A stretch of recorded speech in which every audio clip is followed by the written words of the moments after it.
Hai guys, selamat datang kembali di Republik Rupiah, pusatnya informasi terbaik soal kripto, investasi, bisnis, dan keuangan. Kami harap kalian semua baik-baik saja dan tanpa basa-basi, mari hari ini kami akan menjawab semua pertanyaan dari kalian dari sesi Q&A yang kemarin kami post di story Instagram. Ada 100 pertanyaan yang masuk, malah lebih juga. Jadi kami akan coba rangkum dan jadikan satu semua pertanyaan itu untuk yang kami rasa memang menarik dibahas hari ini. Jadi siapkan semua pertanyaan-pertanyaan bagus yang kalian punya untuk ditanyakan ke kami. Jangan lupa juga ini adalah minggu-minggu terakhir giveaway BNB kami. Jadi manfaatkan kesempatan terakhir kalian untuk mengumpulkan sebanyak-banyaknya entry untuk memenangkan satu koin BNB.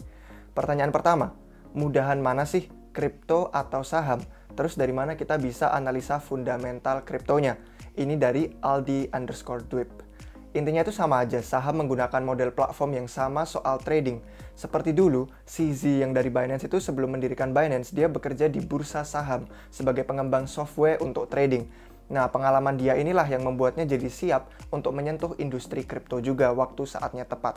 Jadi dari sini kemudahan investasi, saham dan kripto itu keduanya pakai model platform yang sama. Perbedaan utamanya hanya ada pada sentralisasi dan KYC. Sentralisasi itu artinya pasar saham lebih terpusat, dan KYC itu Know Your Customer, artinya lebih teratur dalam menyediakan dokumen identitas yang harus kita berikan. Selain itu, untuk pasar saham ada banyak negara yang membatasi investor kecuali mereka punya license atau izin tertentu. Jadi lebih ketat. Ini karena saham itu lebih mapan dan industrinya memiliki banyak sekali sektor di bidang macam-macam seperti finansial, kesehatan, real estate, informasi teknologi, energi, material, dan lain-lain. Nah, untuk industri kripto itu masih relatif lebih kecil, tapi keduanya sama saja bisa jadi mudah. Jadi kita bisa itu tinggal aja meluangkan waktu untuk minat mempelajari keduanya. Terkait volatilitas harga, itu karena kripto adalah kelas aset yang baru, dan demikian market cap-nya juga masih secara umum lebih kecil daripada banyak perusahaan di bursa saham. Dan juga di dunia kripto tuh masih banyak proyek yang baru hanya sekadar konsep saja. Intinya keduanya itu sama-sama mudah selama kita punya waktu dan niat untuk mempelajarinya. Pertanyaan kedua, bagus investasi di beberapa koin dengan jumlah uang yang sedikit-sedikit atau dengan uang yang banyak pada satu atau dua koin saja? Ini pertanyaan dari Aboymart1434. Kami sudah membuatkan video ini yang berjudul Cara Membangun Portofolio Kripto. Bisa kalian tonton di sini episodenya setelah ini. Kami sudah berikan gambaran detail mengenai langkah-langkah dan persentase yang perlu dipertimbangkan dalam membangun portofolio investasi kripto. Tapi untuk menjawab pertanyaan, sebaiknya jangan beli terlalu banyak koin yang spekulatif dan berisiko tinggi. Kalian pilih aja beberapa koin yang bagus, yang kelas menengah. Jangan taruh semua modal uang dan tabungan kita ke satu atau dua koin aja yang lebih kecil dan berisiko. Seperti kami tegaskan di video Q&A minggu lalu, persentase besar portofolio kalian sebaiknya masuk ke proyek kripto besar yang sudah terbukti dan lebih bisa diandalkan, utamanya Bitcoin dan Ethereum. Lalu kelas menengah yang bisa diandalkan adalah Chainlink, BNB, Polkadot, dan Cardano. Apalagi dengan adanya investor perusahaan besar seperti Tesla yang berencana untuk memegang Bitcoin untuk selamanya. Dan baru minggu lalu mereka tes likuiditas aset ini. Dukungan dari institusional seperti ini seharusnya yang jadi motivasi kalian untuk mempercayai suatu proyek. Bukan malah kalian terpengaruh oleh sensasi sesaat. Intinya jangan hanya investasi ke satu atau dua koin saja. Demikian juga jangan investasi ke terlalu banyak koin. Pilih beberapa koin yang sejumlah kecil itu memang bagus dan menjanjikan. Lalu sisa segelintir kecil uang yang kalian punya boleh dispekulasikan ke koin kecil. Tapi jangan jadikan koin micin itu sebagian besar dari portofolio kalian. Itu bukan investasi namanya, itu berjudi. Ingat untuk tonton video kami yang cara membangun portofolio kripto untuk bisa mencari informasi yang lebih jelas dan detail. Pertanyaan selanjutnya itu banyak yang nanyain, ini soal Dogecoin. Jadi pertanyaan ketiga, akankah market cap BNB disalib oleh Dogecoin dan apa pendapat Republik Rupiah mengenai ini? Akankah sensasinya bertahan lama dan harganya terus naik? Jadi ini ada banyak nih pertanyaannya seperti kalian lihat di layar, ada orang-orang nih dari username yang berbagai macam ngomongin soal Dogecoin. Jadi kami akan jawab. Nope, kami tidak investasi ke Doge sama sekali. Iya, ngelihatnya tuh seru, menarik, dan banyak orang-orang itu telah menghasilkan banyak banget uang dari sana. Sampai dikira tetangga itu babi ngepet. Tapi, Doge itu tidak ada apa-apanya. Maksudnya ya Dogecoin itu hanya sensasi meme internet. Dogecoin itu bukan aset penyimpan nilai kayak Bitcoin.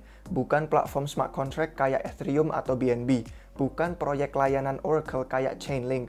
Jadi ya Doge itu nggak punya produk apapun yang dikembangkan dan ditawarkan ke dunia.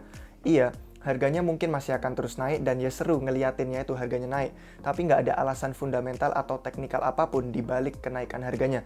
Nggak ada alasan tertentu kenapa harganya naik, ya meski kami memang seneng ngeliatin itu karena seru. Banyak orang bilang ini koin nggak akan bisa naik, ternyata malah naik tinggi terus. Lucu memang ngeliatin komunitasnya itu mampu membuktikan orang-orang bahwa mereka salah. Tapi jangan salah paham, kami itu malah senang kalau melihat banyak dari kalian yang komunitas Republik Rupiah malah menghasilkan banyak uang dari Dogecoin. Kami senang ngeliatin banyak dari kalian yang cuan, dan itu memang mantap, baguslah untuk kalian, kami bersyukur. Tapi kami tidak punya Dogecoin sama sekali, bahkan tidak berencana untuk investasi Dogecoin sama sekali. Semua investor cerdas yang besar juga punya Dogecoin itu saldonya sebesar 0. Sama sekali kami nggak tertarik dengan Dogecoin karena koinnya tidak menawarkan apapun. Hanya sensasi meme internet, bukan aset penyimpan nilai, bukan platform smart contract, bukan penyedia jasa Oracle, dan melihat dari sejarahnya, kenaikan gila-gilaan ini dapat jatuh seketika kapanpun, seperti waktu jatuh 70% bulan lalu. Pertanyaan keempat, apa saja yang harus dipelajari untuk melihat fundamental suatu kripto? Ini pertanyaan dari Matthias Julianes. Tanyakan beberapa pertanyaan berikut. Apa yang proyeknya berusaha lakukan? Ini menyangkut teknologi dan visi mereka. Apakah ada kegunaannya dan apakah mampu berkontribusi nyata ke dunia? Siapa saja para kompetitor atau pesaing mereka? Kalau kita lihat banyak sekali blockchain kecil-kecilan yang berusaha jadi pembunuhnya Ethereum. Nah, tapi mereka itu apa mampu bersaing kompetitif dengan BSC yang juga saat ini tengah mengambil sedikit pangsa pasar Ethereum? Dan dengan kedatangan Ethereum 2.0, akankah mereka makin ketinggalan dan jadi tidak berarti? Melihat kompetitor suatu proyek itu penting. Terus selanjutnya, siapa tim di balik proyeknya? Banyak koin murahan di luar sana yang bahkan pendiri atau tim di balik proyeknya aja itu nggak ketahuan. Mereka sengaja tidak mengungkap identitas apapun karena kalau ingin menipu atau membawa kabur uang kalian jadi lebih mudah. Mereka tidak akan terlacak siapa orangnya dan tidak bisa dilaporkan. Ini beda ceritanya dengan tim pengembang dari proyek besar seperti Polkadot dan Cardano, Gavin Wood dan Charles Hoskinson yang adalah dua orang jenius di balik dua proyek ambisius. Mereka itu tidak sendirian, mereka juga punya didukung oleh suatu komunitas yang besar yang memiliki banyak orang berbakat dan berpengalaman di bidangnya. Jadi kalian harus cari tahu tim di balik suatu proyek sebelum berinvestasi. Terus pelajari tokenomics proyeknya. Tokenomics itu menyinggung soal supply koin kayak total berapa, yang beredar berapa, dan juga konsep pembagian koinnya. Apakah lebih dari 50% untuk komunitas, atau apakah mayoritas diambil investor besar dari proyek itu sendiri. Tokenomics itu banyak yang bisa dibicarakan, tapi untuk kemudahan video ini, intinya kalian harus pahami apakah konsep supply dan distribusi koin mereka adil dan masuk akal. Jangan sampai diakalin suatu proyek kecil yang hanya berusaha ngambil untung dari kalian, terus mereka pergi menghilang. Yang terakhir dan tidak kalah penting itu cari tahu apa ini waktu yang tepat untuk proyek tersebut muncul. Dengan kata lain, adakah kebutuhan atas teknologi tersebut saat ini? Misalnya waktu Chainlink muncul, kita tahu teknologi proyeknya itu benar-benar sangat dibutuhkan. Sebelum adanya oracles yang disediakan oleh Chainlink, blockchain itu tidak mampu untuk mengambil data dari dunia luar. Dengan demikian, adanya oracles, Chainlink itu sekarang mampu membuka potensi blockchain yang semakin lebih hebat lagi dengan kemampuan mereka untuk berkomunikasi dan mengambil data dari dunia luar. Kalian bisa cari tahu waktu yang tepat atau tidaknya dengan membaca naratif pasar. Cari tahu apakah naratif pasar itu bergerak condong ke arah DeFi seperti tahun lalu di 2020 atau tahun ini di 2021 bergerak ke arah NFT. Pemahaman atas naratif pasar itu bisa memberi kalian jadi lebih cerdas untuk bisa mengambil keputusan investasi yang lebih baik sebelum kalian masuk ke proyek kripto apapun. Pertanyaan yang kelima, ketika teknologi blockchain sudah benar-benar diadopsi, contoh kehidupan sehari-hari yang berubah itu kayak gimana contohnya? Ini pertanyaan dari Kesia Steph. Ini sangat menarik dibahas karena waktu blockchain sepenuhnya diadopsi, kita mungkin malah bahkan nggak akan sadar bahwa kita sedang menggunakannya. Sama kayak sekarang, kita misalkan pakai smartphone atau pakai aplikasi di HP, kita nggak mikirin soal penyedia internet, soal website, atau soal kode-kode komputer di balik semua aplikasi itu. Yang kita tahu hanya cara menggunakannya aja. Tapi mungkin kita malah nggak sadar nih waktu teknologi blockchain diadopsi massa, kita nggak bakal mikirin teknologi kode-kode yang ada di balik layar itu. Jadi yang menariknya ini, orang-orang malah bahkan nggak akan sadar nanti waktu teknologi blockchain sepenuhnya diadopsi dunia. Tapi untuk menjawab pertanyaan, aspek kehidupan apa yang akan berubah dari keseharian kita? Charles Hoskinson kemarin baru aja berkata gini, bayangkan suatu dompet yang mampu memberi kalian kebebasan penuh. Kalian bisa pilih mau bayar pakai apa dan mau dibayar dengan apa. Sebagai contoh, waktu kalian beli makanan, kalian mungkin mau bayar pakai sebagian nilai rumah kalian. Terus waktu kalian digaji, kalian mau bayarannya pakai silver atau perak. Nah ini mungkin dengan teknologi blockchain karena sistem pencatatannya yang mutlak dan terdistribusi. Blockchain itu punya potensi di masa depan untuk mencatat semua hak kepemilikan kita atas aset apapun yang ada di dunia nyata. Blockchain memberi kita kebebasan dan kendali penuh atas semua kepemilikan di seluruh dunia. Bayangkan aja waktu teknologi blockchain itu diadopsi secara global. Bayangkan semisal ada petani di Afrika yang bisa menggunakan tanaman hasil panen mereka yang sudah dicatat sah di blockchain untuk membayar kepemilikan properti di Selandia Baru. Tentu untuk sekarang ini hanya permisalan aja, tapi ada banyak contoh skenario yang bisa terjadi jika teknologi blockchain nanti diadopsi dunia. Pertanyaan ke-6, koin apa yang menurut Republik Rupiah masih undervalued atau dinilai rendah tapi berfundamental bagus? Ini dari Dedi Ferianto. Ini pertanyaan yang ingin kami bahas, tapi karena sedikit rumit pembahasannya, akan kami buatkan video tersendiri nanti di masa depan. Jadi stay tune guys, subscribe ke channel ini dan juga follow semua akun media sosial kami, biar kalian nggak ketinggalan. Pertanyaan ke-7, cara analisa yang tepat agar tidak telat buy and sell itu gimana Min? Ini dari Angga Kicun. Pertanyaan bagus, ini membutuhkan disiplin tingkat tinggi. Pada dasarnya kalian mau beli pas rendah dan jual pas tinggi. Kalian jual koin waktu semua orang pada beli, dan kalian beli koinnya waktu semua orang pada ketakutan dan ngejual. Kami tahu ini teorinya gampang sih, cuman teori. Tapi orang-orang itu umumnya khawatir akan dua hal. Yang pertama, mereka khawatir pas jual, harganya malah makin naik tinggi. Terus mereka khawatir yang kedua, pas mereka beli, ternyata harganya malah makin jatuh runtuh. Mari kami bantu kalian bahas dua kekhawatiran ini. Waktu kalian jual koin di atas dan ternyata harganya makin tinggi, kalian pasti takut nyesel dan ketinggalan kesempatannya. Nah, itulah kenapa waktu kalian ngejual koin, kalian tidak jual 100%. Jual hanya sebagian dari tumpukan koin kalian dan ambil untung, terus tunggu waktunya untuk beli lagi. Jangan jual 100%. Terus kekhawatiran yang satunya, kalian takut waktu beli rendah, ternyata harganya malah makin turun. Ya makanya kalian itu beli koin yang terbukti bagus bisa diandalkan. Jadi kalian bisa percaya dengan fundamental koin yang bagus. Kalian tidak perlu khawatir atau takut harganya akan turun lagi. Karena kalian tahu meskipun nanti turun, pasti akan naik lagi. Jadi secara keseluruhan mari kita latih ulang otak kita. Secara natural pas kita lihat harganya naik, kita pasti mau ikut-ikutan beli. Ya jangan, justru udah naik itu berarti kalian udah ketinggalan roketnya. Tunggu aja pas turun nanti, pas murah baru beli. Juga secara natural pas kita lihat koin harganya turun, kita itu panik dan takut akhirnya mau jual. Ya jangan. Makanya kalian itu beli koin yang jelas, yang bukan murahan, yang hanya sensasi dan dipromosiin orang untuk pump and dump doang. Pertanyaan ke-8, kenapa staking di PancakeSwap itu berpotensi uangnya nyangkut? Ini dari Karisma Elang. Bukan hanya di PancakeSwap, waktu kalian staking, itu satu-satunya resiko yang ada adalah periode lockup atau periode terkunci.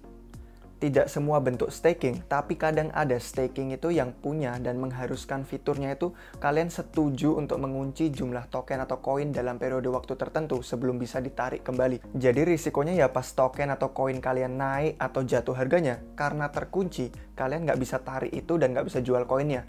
Terus ada juga sih resiko kena hacking, tapi yang ini jarang.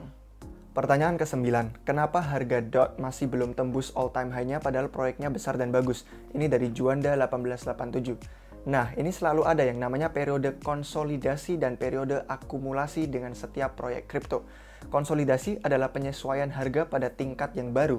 Setelah harganya naik, turun, naik, turun, naik, turun, ada periode tenang di mana mereka menyesuaikan harganya ke ketinggian yang baru.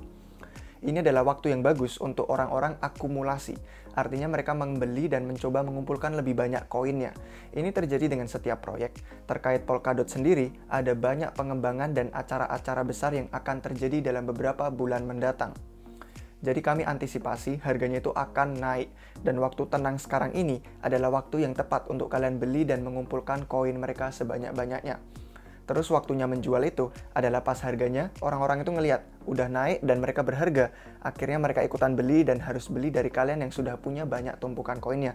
Jadi kalian sekarang bisa jual dengan harga yang lebih mahal. Pertanyaan ke-10, apakah altcoins bisa dapat lepas dari patokan terhadap Bitcoin nanti ke depannya? Ini dari Ken Jefferson. Sekarang ini BTC adalah rajanya, dengan setengah dari semua uang yang ada di pasar kripto ada di dalam BTC. Waktu BTC naik harganya, artinya uang dari altcoins itu mengalir ke Bitcoin. Waktu harga BTC tenang, artinya uang mengalir ke proyek altcoins. Pada akhirnya altcoins ini akan menjadi sangat besar dan mandiri, jadi mereka tidak akan terpengaruh oleh pergerakan harga BTC. Tapi untuk saat ini, Bitcoin masih yang mengontrol pasarnya kripto. Market cap BTC itu sangat besar, jadi mereka bisa mempengaruhi proyek lain dengan sangat mudah. Pertanyaan terakhir yang ke-11, tolong bahas bedanya Ethereum dan Ethereum Classic. Ini dari Hana Surbakti. Nah, kami sebenarnya sedang mengerjakan video yang akan membahas soal ini lebih detail dan lebih informatif soal variasi proyek kripto dari Ethereum dan Bitcoin. Jadi nanti ada banyak variasinya, Ethereum ada apa aja, Bitcoin ada apa aja, akan kami bahas di video yang terpisah. Tapi untuk menjawab pertanyaan hari ini, intinya Ethereum Classic adalah pecahan dari Ethereum beberapa tahun yang lalu. Dan itu terjadi karena komunitasnya sampai berselisih tentang hack atau peretasan yang terjadi di awal. Jadi sempat ada hackingan atau kesalahan kecil dalam kodenya Ethereum yang sempat dihack, dan Ethereum yang asli pergi kembali pada titik di blockchain-nya sebelum hacking itu terjadi. Dari situ mereka buat rencana untuk memastikan peretasan tidak akan terjadi lagi. Nah, penggemarnya Ethereum Classic itu tidak mau itu. Jadi mereka akhirnya terpecah dan berpisah dari chain utamanya Ethereum. Proses ini disebut hard fork. Jadi sekian untuk hari ini guys, semoga kalian puas dengan jawaban yang kalian berikan atas beberapa pertanyaan tadi. Ada banyak sekali pertanyaan yang masuk yang bagus-bagus juga, jadi karena keterbatasan waktu, kami sebenarnya tidak bisa menjawab semua masukan pertanyaan kalian. Tapi kami akan coba di waktu yang berikutnya untuk bahas atau malah buatkan video. Terima kasih atas dukungan setia kalian, cheers!